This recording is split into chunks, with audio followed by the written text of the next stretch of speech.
Hello friends, मेरा नाम है मेहुल शर्मा और आपका स्वागत है मेरी इस नई वीडियो में। चलिए शुरू करते हैं।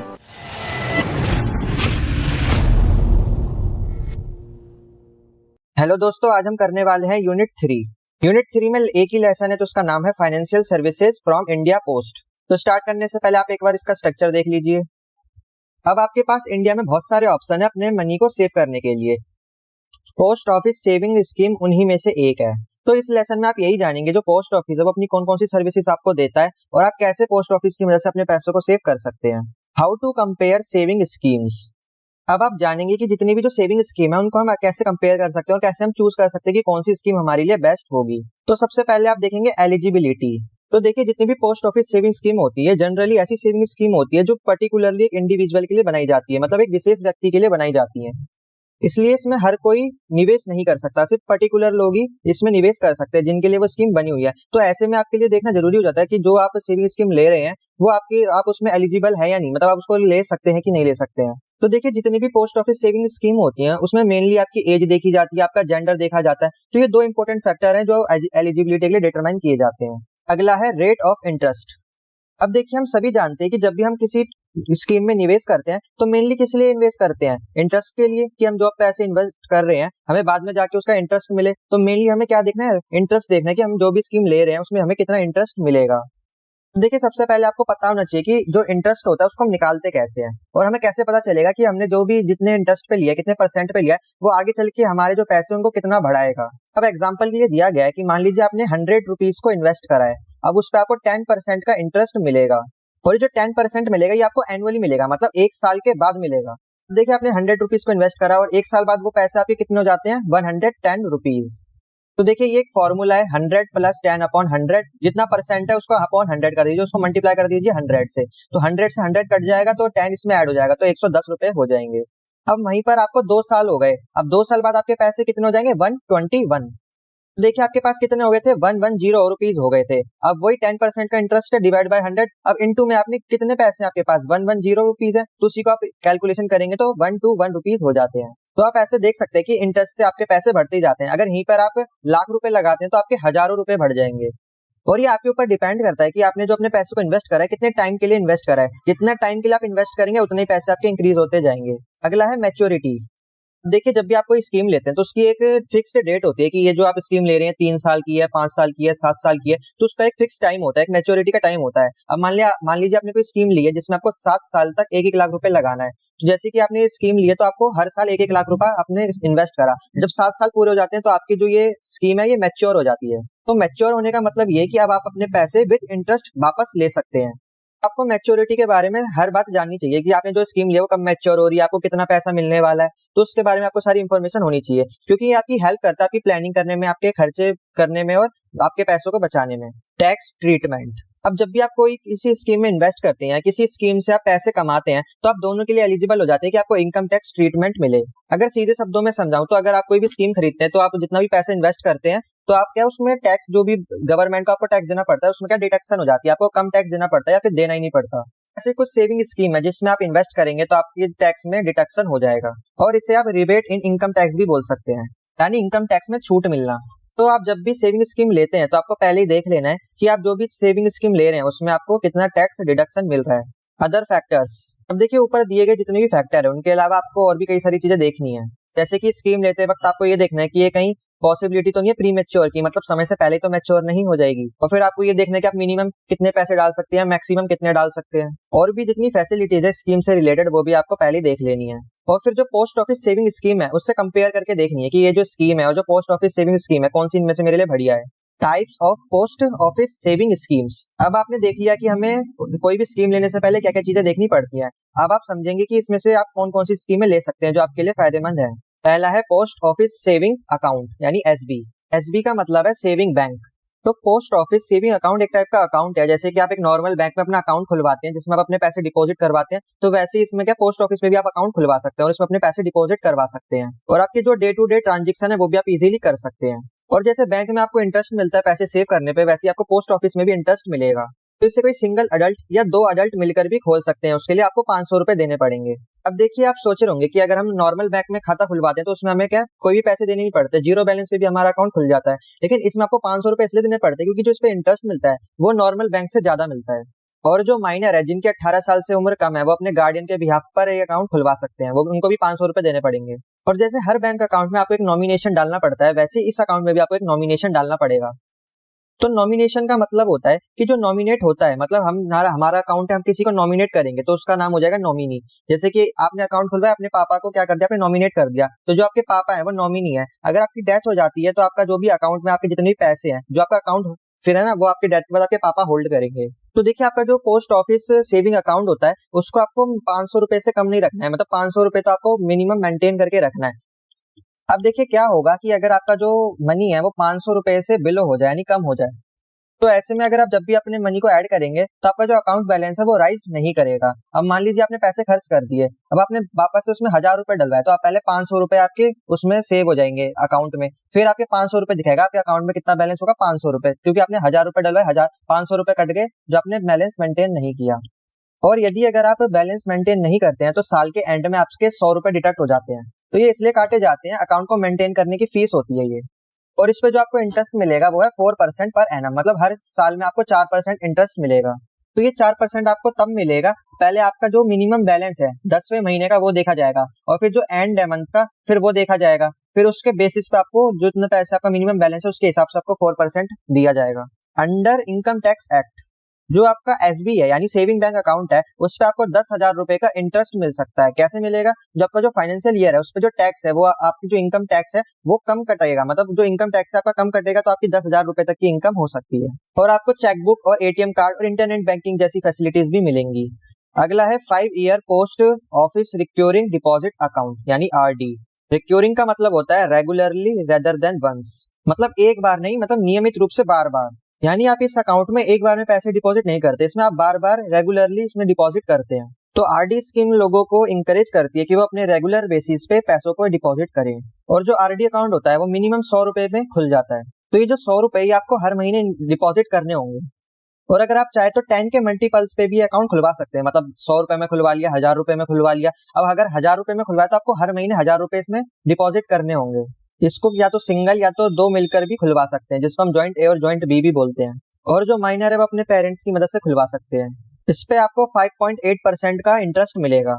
तो जैसे कि मैंने आपको पहले ही बताया, जो आरडी है वो चेन ऑफ डिपॉजिट है, मतलब इस पे आपको रेगुलरली हर रोज अपने पैसों को डिपॉजिट करना है। अब देखिए आपको इंटरेस्ट किस बेसिस पे दिया जाएगा। अगर आप अपना अकाउंट खुलवाते हैं 1 से लेके 15 तारीख के बीच में, तो आपका जो 15 दिन का जो वो आपने जो डिपॉजिट करा रेगुलर बेसिस पे वो चेक किया जाएगा, उस बेसिस पे आपको इंटरेस्ट दिया जाएगा। और यदि अगर आप अपना जो अकाउंट खुलवाते हैं वो 15 तारीख के बाद खुलवाते हैं, यानी 16 से लेके महीने के आखिरी दिन तक खुलवाते हैं, तो जो आपके आखिरी दिन का जो आपका इन्वेस्ट है यानी डिपॉजिट है उसको देखा जाएगा, फिर उसके बेसिस पे इंटरेस्ट दिया जाएगा। और देखिए, किसी को सैलरी मिली है और कोई चाहता है कि मैं अपना जो डिपॉजिट है वो एडवांस में कर दूं, तो वो ऐसा कर सकता है। अगर कोई व्यक्ति एडवांस से डिपॉजिट कर देता है तो उसको कई सारी फैसिलिटीज मिलती हैं। तो देखिए, जो आपका एडवांस डिपॉजिट है आप 5 साल तक का कर सकते हैं, उससे ज्यादा का नहीं कर सकते। मतलब आपने 5 साल तक का एक बार में आपने एडवांस में डिपॉजिट कर दिया, तो फिर आपको 5 साल तक रेगुलरली बेसिस पे डिपॉजिट करने की जरूरत नहीं होगी। आप ऐसे ही एडवांस से डिपॉजिट करते रहे, तो आपको एनकरेज करने के लिए जो सेविंग अकाउंट है वो आपको कुछ मिनिमम अमाउंट भी प्रोवाइड करवाता है।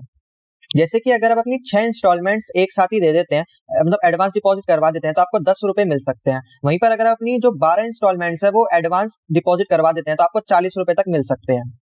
और ऐसा भी हो सकता है कि आप रेगुलर बेसिस पे मतलब डिपॉजिट ना कर पाए, किसी दिन भूल जाएं आप या किसी दिन चूक जाए, तो ऐसे में क्या होगा कि जो आपका जो इसमें आपकी जो फीस है वो कट सकती है, आपके चार्जेस लग सकते हैं। मतलब आप 100 रुपए अगर इंस्टॉलमेंट भरेंगे तो आपका 1 रुपया कट जाएगा।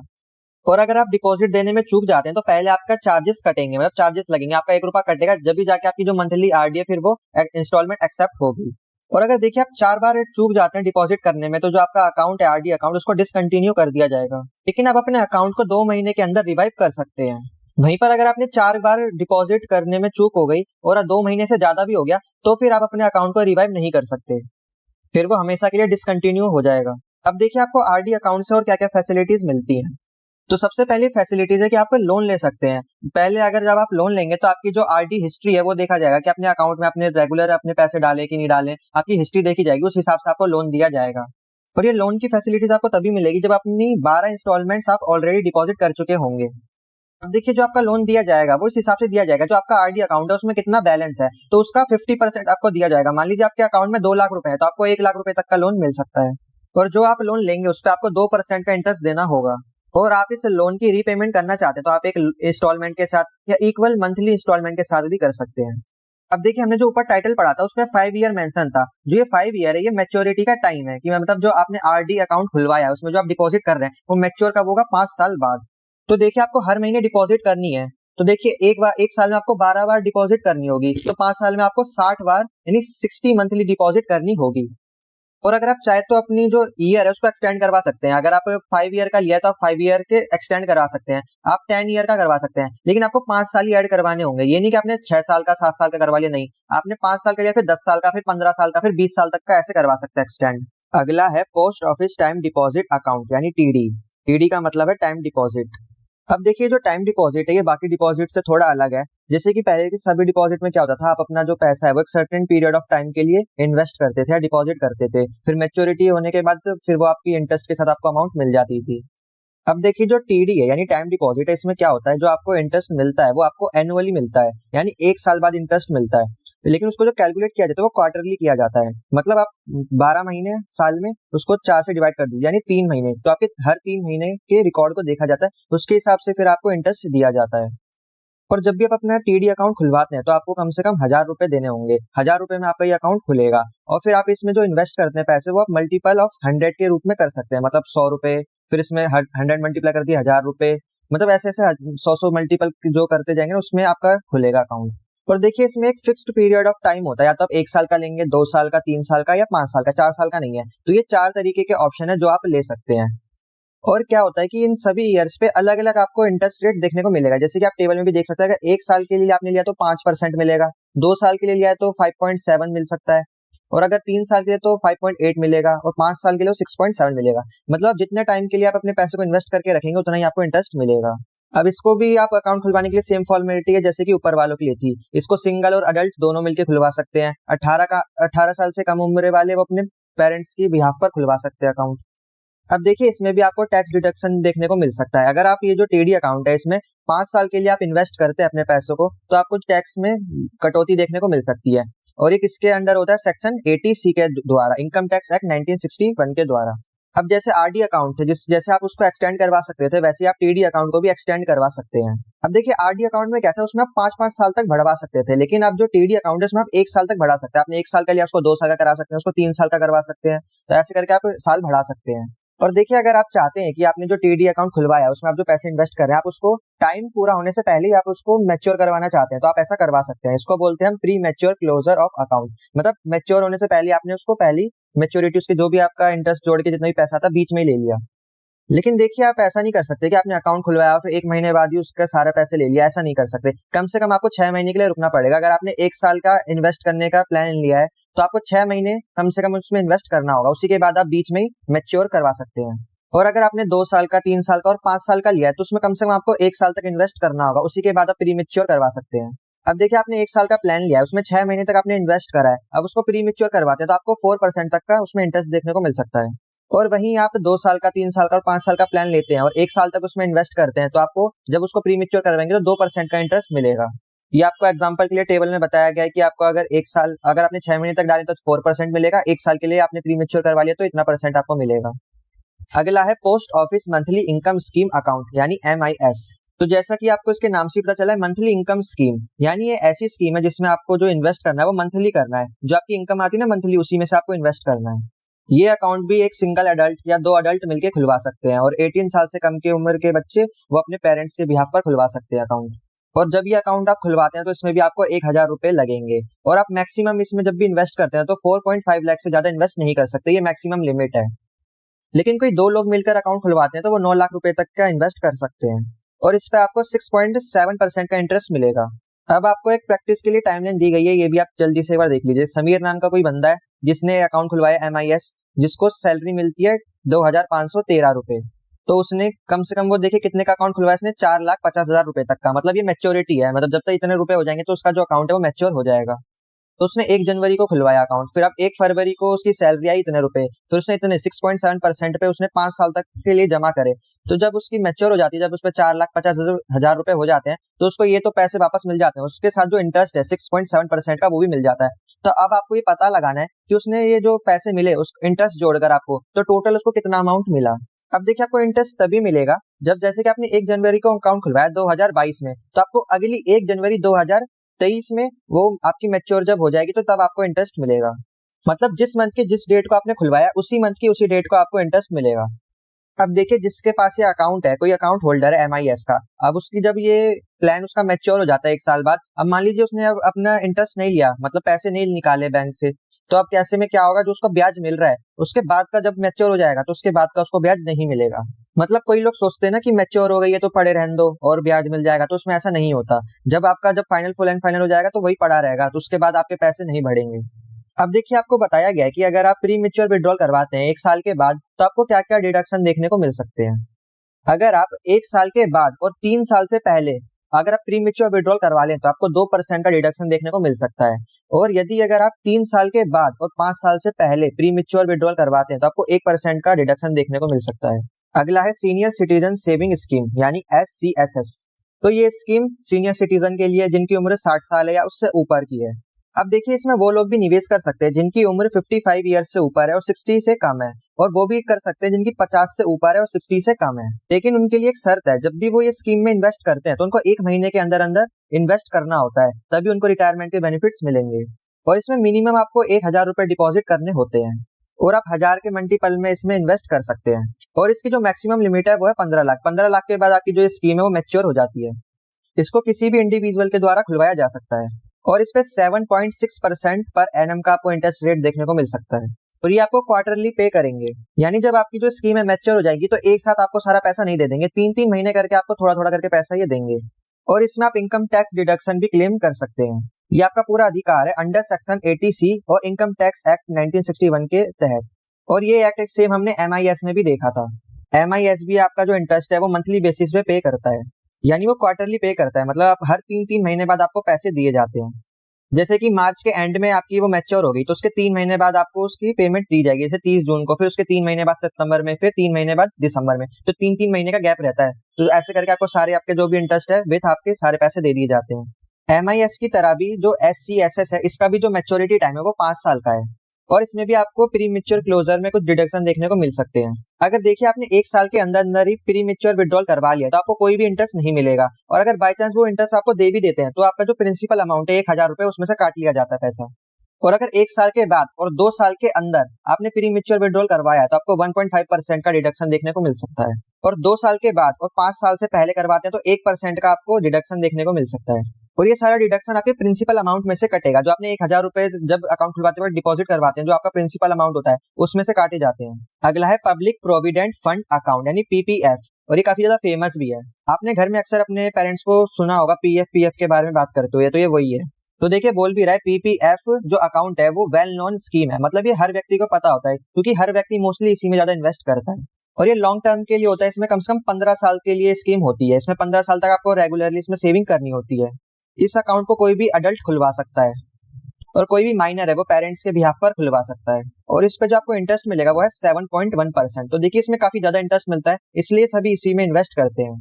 अब जो मिनिमम डिपॉजिट इस अकाउंट में वो है 500 रुपए। आपको 500 रुपए तो कम से कम इसमें बैलेंस बनाए रखना है, और मैक्सिमम अमाउंट है 1.50 लाख रुपीज। मतलब ये 1 साल की लिमिट है, मतलब 1 साल में आप 1.50 लाख रुपीज ही डिपॉजिट करवा सकते हैं, उससे ज्यादा नहीं करवा सकते। वैसे इसकी कोई लिमिट नहीं होती, आप कितने सालों तक भी इसमें इन्वेस्ट कर सकते हैं, लेकिन इसमें जो 1 साल की लिमिट है वो बताई गई है। और इस अकाउंट में भी आपको टैक्स डिडक्शन देखने को मिल सकता है, वही सेम है 80C और 1961। तो ये आपको याद रखनी चाहिए, आप पेपर में अगर इसे मेंशन करेंगे तो आपको एक्स्ट्रा मार्क्स भी मिल सकते हैं। अब देखिए इसका जो इंटरेस्ट है वो कैलकुलेट कैसे होता है। आपका जो लोएस्ट बैलेंस है पहले उसको देखा जाएगा, फिर जिस दिन का वो लोएस्ट मंथ है उसके 1 महीने बाद देखा जाएगा, या तो 5th तारीख यानी 5वीं तारीख या उसके लास्ट महीने तक देखा जाएगा कि आपका कितना बैलेंस है, उस हिसाब से आपको इंटरेस्ट दिया जाएगा। और ये जो जितना भी इंटरेस्ट आपका बनता है ये साल के एंड में आपके ऑटोमेटिकली आपके अकाउंट में क्रेडिट कर दिया जाता है। और ये जो इंटरेस्ट होता है ये फ्री होता है इनकम टैक्स से। PPF अकाउंट 15 साल बाद मैच्योर होता है, तो ये काफी लॉन्ग पीरियड के लिए होता है। तो ऐसे में इसमें आपको एक फैसिलिटी मिल जाती है विड्रॉल करवाने की, आप बीच में ही अपने पैसे को निकलवा सकते हैं। अब देखिए उस पे भी शर्त है, सिर्फ 5 साल बाद ही आप एक बार पैसे निकाल सकते हैं। अगर आपने एक बार निकाल लिए पैसे 5 साल बाद, तो आपको फिर से 5 साल का वेट करना होगा दोबारा पैसे निकालने के लिए। और जो आप अमाउंट निकलवाएंगे, विड्रॉल करवाएंगे, तो उस पे भी एक लिमिट है, सिर्फ 50% ही आप क्रेडिट करवा सकते हैं। मतलब अगर आपके बैंक में मान लीजिए 5 लाख रुपए हैं, तो आप 2,50,000 रुपए ही निकलवा सकते हैं, उससे ज्यादा नहीं निकलवा सकते। अब देखिए, अब जब भी पैसे निकलवाएंगे तो आपके जो 4 साल के प्रीसीडिंग ईयर होते हैं उनको देखा जाएगा, उस हिसाब से आपको 50% दिया जाएगा। अगर आसान भाषा में समझाऊं तो मान लीजिए आपने 10 साल तक पैसे इन्वेस्ट करे। अब आपको क्या है, 5 साल अब आपको पैसे निकलवाने हैं। जब आप पैसे निकलवाएंगे तो जिस साल में आप पैसे निकलवाएंगे उसके पिछले के 4 साल देखे जाएंगे। ये नहीं कि आपने 10 साल देखे जाएंगे, 10 साल के हिसाब से आपको 50% दे दिया जाएगा, नहीं। आपके 4 साल देखे जाएंगे, 4 साल में आपके पास कितने पैसे जमा हुए उसका 50% आपको दिया जाएगा। एग्जाम्पल के लिए भी बताया गया है कि 2021 से 23 के बीच में आपने पैसे निकलवाए, तो आपको 50% किसके बैलेंस पे दिया जाएगा। देखिए 2019, 19, 20, 21, 22, ये जो 4 साल है ना, इसका जितना भी बैलेंस होता है उसका 50% दिया जाएगा। उसके पहले का आपका जितना भी बैलेंस है उसको नहीं देखा जाएगा, सिर्फ पिछले के 4 साल देखे जाएंगे। अगला है सुकन्या समृद्धि अकाउंट यानी SSA। तो ये वाली स्कीम स्पेशली गर्ल्स के लिए लाई गई है, उनकी फाइनेंशियल सिक्योरिटी के लिए। तो ये अकाउंट मोस्टली जो पेरेंट्स होते हैं, जो गार्डियन होते हैं किसी भी गर्ल चाइल्ड के लिए, वो खुलवाते हैं। ऐसी गर्ल्स जिनकी 10 साल से कम उम्र है, उनके माता पिता ये अकाउंट खुलवाते हैं। और इसमें आपको कम से कम 250 रुपीज मिनिमम डिपॉजिट करने होते हैं। और इसकी जो मैक्सिमम लिमिट है वो है 1.50 लाख रुपीज। इसमें 15 साल तक के लिए इसमें डिपॉजिट कर सकते हैं, और इसमें भी आपको टैक्स डिडक्शन मिलेगा। वही सेम है ATC और 1961 के तहत। तो देखिए ये जो स्कीम है ये मेनली PPF की तरह ही सेम है। अब इसमें भी जो आपको इंटरेस्ट मिलेगा वो है 7.6%, जो PF से भी ज्यादा है। और इसे भी ऐसे ही कैलकुलेट किया जाता है जैसे PPF को किया जाता है। और देखिए इससे जो विड्रॉल करवा सकती है वो सिर्फ वही गर्ल्स है जिसके पेरेंट्स ने वो अकाउंट खुलवाया है। अगर वो उसकी एज 10 साल से ऊपर या फिर 18 साल से ऊपर हो चुकी है तो सिर्फ वही इस अकाउंट से पैसे निकाल सकते हैं, उसके माता पिता नहीं निकलवा सकते। माता पिता सिर्फ डलवा सकते हैं, निकाल नहीं सकते। अब जब भी आप विड्रॉल करवाएंगे तो वो भी 50% ही है, वही रूल है सेम, 50% से ज्यादा आप नहीं निकाल सकते। देखिए PPF में क्या होता था, आपके जो 4 साल है लास्ट वो देखे जाते थे, लेकिन इसमें आपका बस 1 साल देखा जाएगा, प्रीसीडिंग 1 ईयर। पर ये जो अकाउंट है ये 21 साल बाद मैच्योर हो जाएगा। जिस तारीख को आपने खुलवाया उसी तारीख को वो 21 साल बाद मैच्योर हो जाएगा। अगला है नेशनल सेविंग सर्टिफिकेट यानी NSC 8th issue. NSC 8th issue एक टाइप का एक सेविंग ऑप्शन है जिसका मैच्योरिटी पीरियड है 5 इयर्स। इस पे आपको 6.8% का इंटरेस्ट देखने को मिल जाएगा। तो एग्जाम्पल के लिए बताया गया है कि अगर आप इसमें 1,000 रुपए इन्वेस्ट करते हैं तो 5 साल बाद वो आपके 1,000 रुपए 1,390 रुपए में हो जाएंगे। अब जो NSC है वो एक सिंगल अडल्ट या 3 अडल्ट मिलके भी इसको ज्वाइंट अकाउंट खुलवा सकते हैं। और जो माइनर है उनको तो पापा से पूछना पड़ेगा। इसमें भी आपको टैक्स डिडक्शन देखने को मिल जाएगा। तो देखिए पहले जो NSC होते थे उसको पेपर के यानी लिखित रूप में खरीदा जाता था, लेकिन अब ये कि ऑनलाइन खरीदे जाते हैं। इसमें बिल्कुल पेपर का काम नहीं होता, आपको NSC ऑनलाइन या बैंक में जाके ऐसे ही मिल जाएगा, कोई आपको कागज का काम नहीं करना है। अगला है किसान विकास पत्र KVP। अब जो KVP है वो NSC से मिलता जुलता है, लेकिन जो KVP है वो लॉन्ग टर्म इन्वेस्टमेंट में आता है। इसमें आपको 7% का एनुअली इंटरेस्ट देखने को मिलेगा। लेकिन इसका जो देखिए अब इसका पीरियड है वो 10 साल 3 महीने, और उसमें कितना था NSC में 5 साल, अब इसका डबल है 10 साल 3 महीने। KVP का जो अकाउंट है वो एक सिंगल अडल्ट या 3 अडल्ट मिलके भी खुलवा सकते हैं, और जो माइनर है उसको फिर से पापा से पूछना पड़ेगा। अब देखिए जितने भी आपने स्कीम्स पढ़ी उसमें सब में टैक्स डिडक्शन देखने को मिल रहा था, लेकिन KVP में ऐसा नहीं है, आपको कोई भी टैक्स डिडक्शन देखने को नहीं मिलेगा। अगर आपको कोई भी आपको इंटरेस्ट मिलेगा तो उसमें टैक्स काटा जाएगा। अब पहले KVP को भी फिजिकली यानी पेपर वर्क के साथ दिया जाता था, लेकिन अब ये भी ऑनलाइन होता है, इसमें भी पेपर वर्क नहीं होता। Money transfer services. अब हम जानेंगे कुछ ऐसी सर्विसेज के बारे में जो हमारी इंडियन पोस्टल सर्विस है वो हमें प्रोवाइड करवाती है। पहला है इलेक्ट्रॉनिक मनी ऑर्डर यानी EMO। इलेक्ट्रॉनिक मनी ऑर्डर यानी EMO एक फास्ट मनी रिमिटेंस सर्विस है। मतलब आप फास्टली अपने पैसों को घर बैठे ही मंगा सकते हैं यानी ऑर्डर कर सकते हैं। मनी ऑर्डर का मतलब यही है कि मतलब आपने जो भी अपने पोस्ट ऑफिस में अपना अकाउंट खुलवाया, आपको पैसे विड्रॉल करवाने हैं, तो आपको बस सीधा वो ऑर्डर करना है और आपके घर पे पैसे पहुंच जाएंगे। तो ये जो आपको ऑर्डर करना है ये आपको इंटरनेट से करना है। तो ई का मतलब यहाँ पर यही है कि इंटरनेट से है, यानी इलेक्ट्रॉनिक मतलब आपको ऑनलाइन मनी ऑर्डर करना है। जो ये सर्विस है ये इंडिया पोस्ट ऑफर करता है हमें, 2008 से ये ऑफर कर रहा है। अब देखिए 2008 से पहले क्या होता था कि जो भी हमारा जो मनी ऑर्डर था वो पेपर वर्क के सारे होता था यानी फिजिकली होता था, लेकिन अब क्या सब ऑनलाइन होता है, इंटरनेट पे हो जाता है। अब देखिए जो फिजिकल मनी ऑर्डर था उसको जो इंडिया पोस्ट उसने डिसकंटिन्यू कर दिया है। अब सब EMO यूज करते हैं यानी इलेक्ट्रॉनिक मनी ऑर्डर यूज करते हैं, फिजिकल को हटा दिया है। देखिए मनी को ऑर्डर करने में कौन कौन लोग इन्वॉल्व होते हैं। पहला है पेई। तो पेई एक ऐसा पर्सन होता है जो पोस्ट ऑफिस द्वारा अप्रोच किया जाता है, मतलब हायर किया जाता है। इसका काम क्या होता है, पैसों को एक पर्सन से दूसरे पर्सन तक सेंड करना। अगला है पोस्ट ऑफिस। तो post office as a agent के तौर पे पेई के लिए काम करता है।